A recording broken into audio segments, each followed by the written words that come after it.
This 26 Sports and CCTV high school football presentation is brought to you by Wolverine Power Cooperative and Great Lakes Energy. Your local electric cooperative is looking out for you. And by Munson Healthcare Cadillac Rehab Services.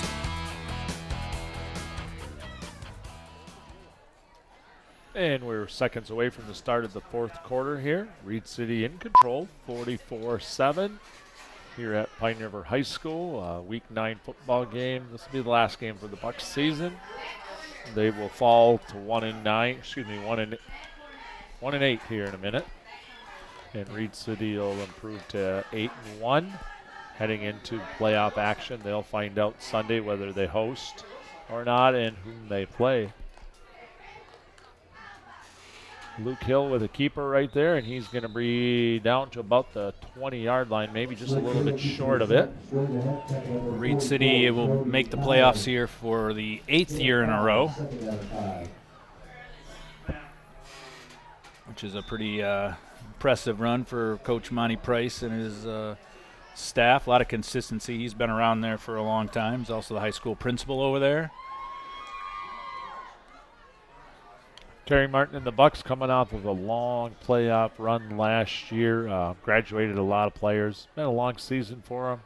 You know, talking with Noah and Terry before the game, Noah Carper that is, one of the Bucs linemen, just talked a lot about what it meant to be a Buck. That sense of pride, the sense of work that you put in, being able to hang around your teammates and do a lot of things. You and I were talking a little while ago about the commitment that it takes to play a high school sport, especially one as physical and hard on your body as football. Yes, sir. Pine River hoping to get a score here, make this look a little better. Reed City was ready for Malachi that time. Yeah, not a lot of running room there, right up the gut.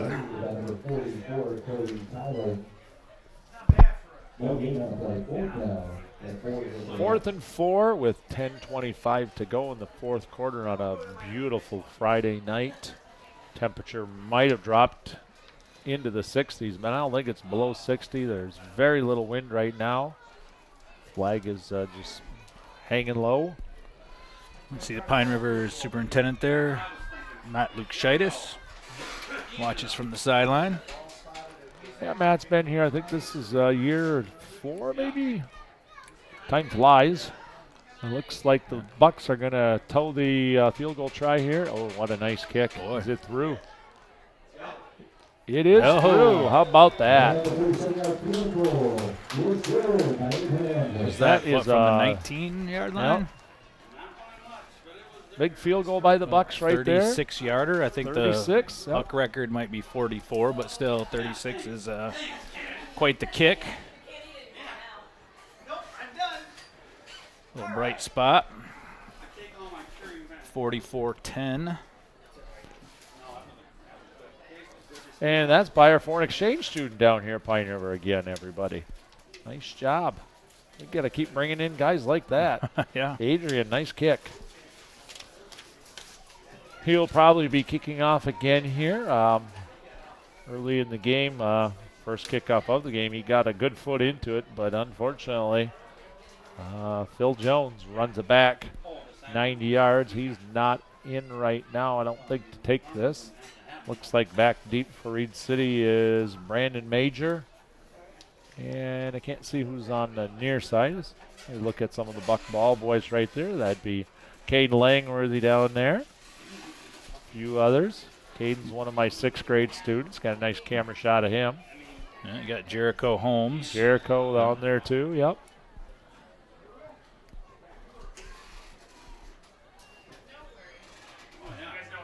He's got a huge hole up the middle. And it runs out of the tackle of Bucs Trenton Holmes. Is that Wergo again? Brandon Major. That Brandon Major, you're right, that's 2. Big run for Brandon Major. He's a junior with a kickoff return right here of 85 yards. Yeah, they tell you what, their returners are pretty fearless. They They run it up there full speed and no tippy-toeing. Their front line did a nice job, just like on the initial kickoff, opening up a seam, and they trust it and hit it. And Reed City has 50 on the board. 50-10, and they're going to break the huddle here. Haven't seen them try to kick an extra point, have we, Chad? I don't know. No, you don't. Yeah, they're one of those teams that they Go don't for two all the time. Traditionally, don't kick a lot unless they happen to get a really good kicker in. Otherwise, they just don't mess with it. Quarterback's going to keep this one, but he is not going to be making it into the end zone on a nice tackle on the far side of the field right there. Ethan Jackson just took Ethan his Jackson. legs out. Yep. 50-10, 9:27 to go.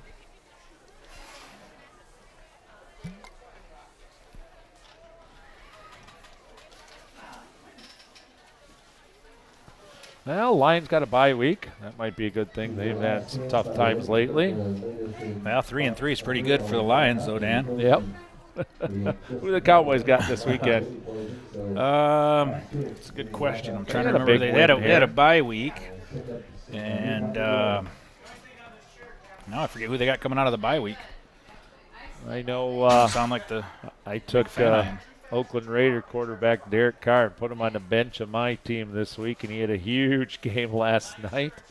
So big mistake by my part there. I'll probably lose again in my little fantasy football league. Oh, the Cowboys have the 49ers. Should be a win, but I don't know. The NFL is so hard to predict, especially this year. I mean, it's always interesting. The talent level is just a lot closer than it is in any other level of football, the way everything's set up for parity. But this year is even more unusual. Who knows? And we're going to get the kickoff going right here. This one's going right towards Lewis. It's going to go past him. He's going to pick it up on about the 4-yard line, running back. Comes out, looks to dance around a little bit, gets it out to close to the 20-yard line. He's brought down by number 74 out there for Reed City. That would be Damian Stinson. So the Bucks are going to take over 80 yards away from pay dirt. 9:04 to go and counting.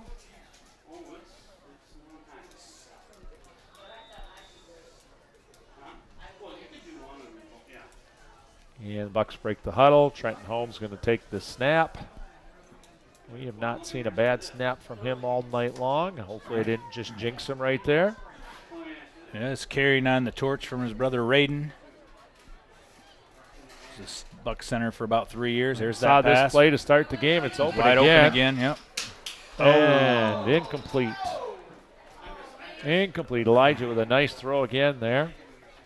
If you missed that earlier in the game, Hill to Lewis to Andrew Park went for over 50 yards for the Bucks' lone touchdown of the game, actually just bringing it down to about the 5-yard line a couple of plays later. Malachi Holmes scored on a run up the middle on that. This time, Park unable to come down with that.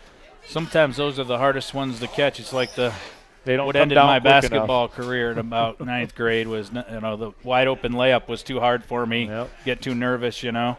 Yeah, you just can't wait for that ball to get into your hands when you're that wide open. You just want it to get there.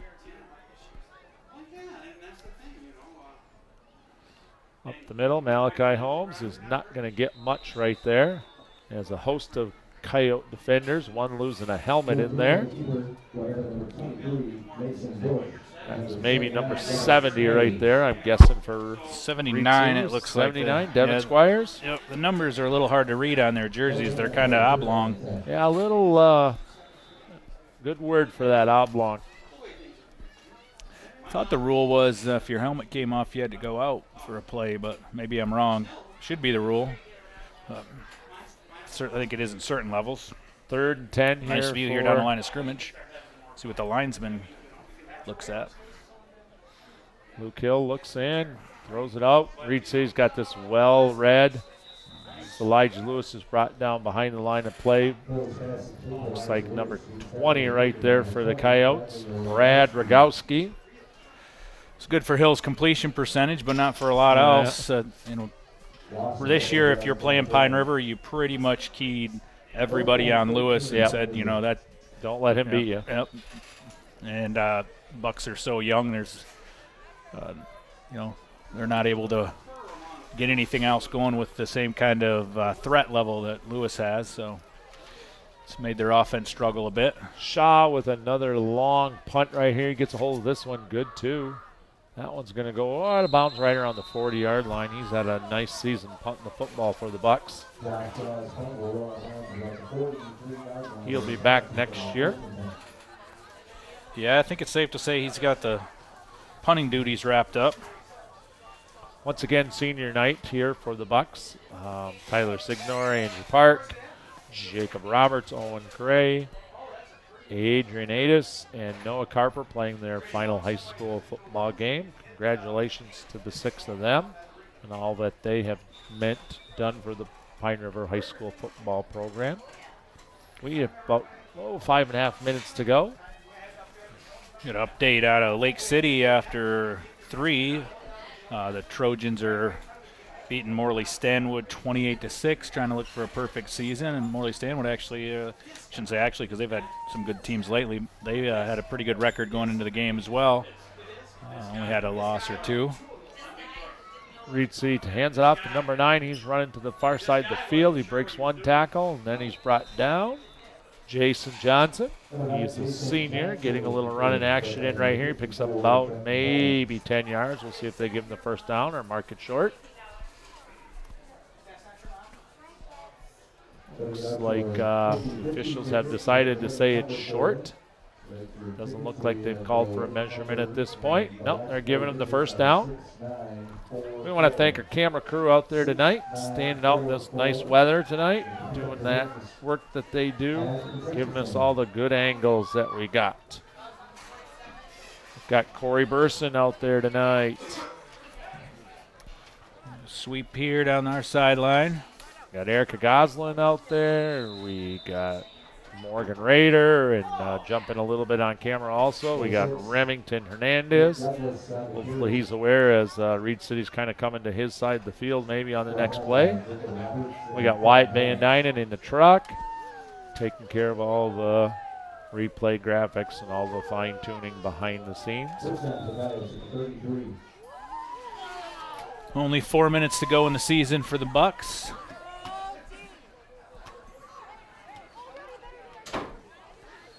Always emotional for the seniors here. Look like man. I was talking with Andrew Park before the game, and talking about how quick it seems like his senior season went by for him. Yeah, it always kind of seems that way. Yeah, I think we can all relate to that. It's pretty much a blur that last go around, but everybody has to experience themselves. You can tell them, but you can tell until them. you live it, you don't realize it. Oh. Well, the good thing about the seniors here, like Andrew Park, I know they didn't have a record that they wanted, but they were on a historical run last year, so they do have those memories to go with these some of these memories that they had this year. And say they were on humility is not a bad thing once in a while, Like you said, part of a pretty special season last season for the Bucks. Park and Signer and Roberts. I think Carper as well, but of the 4 of the 5, I think are all on a wrestling team, which should be pretty good. I know Park, Signer, and Roberts are all in the lineup for Pine River last year. That was pretty tough. It looks to be tough again. Yeah, a lot of these guys will be, probably in the woods doing a little hunting over the weekend, take a few days off, and then, they'll be in doing a little bit of work in the gym, getting ready for basketball season, or getting ready for a little bit of wrestling, or wrestling, as Coach Dave Simons used to always call it. Well, the brings me to one of my favorite trivia questions. Can you name another school that takes the day off to hunt their mascot? I don't think you could. I'm guessing not. And certainly if you're from down probably below US 10, you're going to say, take a day off for hunting season? Right, It yeah. just doesn't happen down there. We're kind of fortunate up here in northern Michigan for that. I don't know. I wonder, you're from the UP. I don't know, do the Nimrods, do they take a day off to hunt Nimrods? I don't know. The Waters meet. Waters meet Nimrods, yep, from the old ESPN specials. Yep. Gustert Name's not allowed to go there. No. As, They don't like my the forest, nephew the Drew Crystal hit Falls. a three-pointer at the buzzer to stop a 17-0 Waters Meet team, and a handful of years later, my niece did the same thing for an undefeated Waters Meet girls basketball team with a three-pointer at the buzzer for her. Is she the one who played down at Michigan State? They're in their senior season. Oh, this is their senior year. Yeah, tonight is what do they call it down there? Midnight Their special- Madness? Midnight Yeah. Madness, yeah. My brother and his wife are driving down from the UP. We'll see them all tomorrow. So, yeah, Lexi's going to be a senior. Hard to believe. Seems Yeah. like just the other day she was heading down there. 50 seconds to go in what's going to be the final minute of Pine River's 2017 football season. Reed City will extend theirs as they will move into the high school playoffs. Last play is going to be a Malachi Holmes run for maybe about a yard. We're going to let everybody know that we'll take a short break here when the game ends, and then we'll come back with a little bit of game season recap. Let's see if Coach Jones was going to call another play here. He is a wrestling coach, too. You hate to see a guy like Malachi Holmes, another one of our starting wrestlers, or a basketball player like Luke Hill, go down here on the last play. Throw it. Oh. No, he's not. He's going to get sacked. Yeah. So a nice tackle right there. I think that's 77 or 17. I can't tell for Reed City. We'll call it 77. That'd be Gerald Olmstead with the sack on the final play of the game. Reed City's going to win this 50-10, and we'll be right back with a little post-game action. We'd like to say a very special thank you to all of our senior athletes.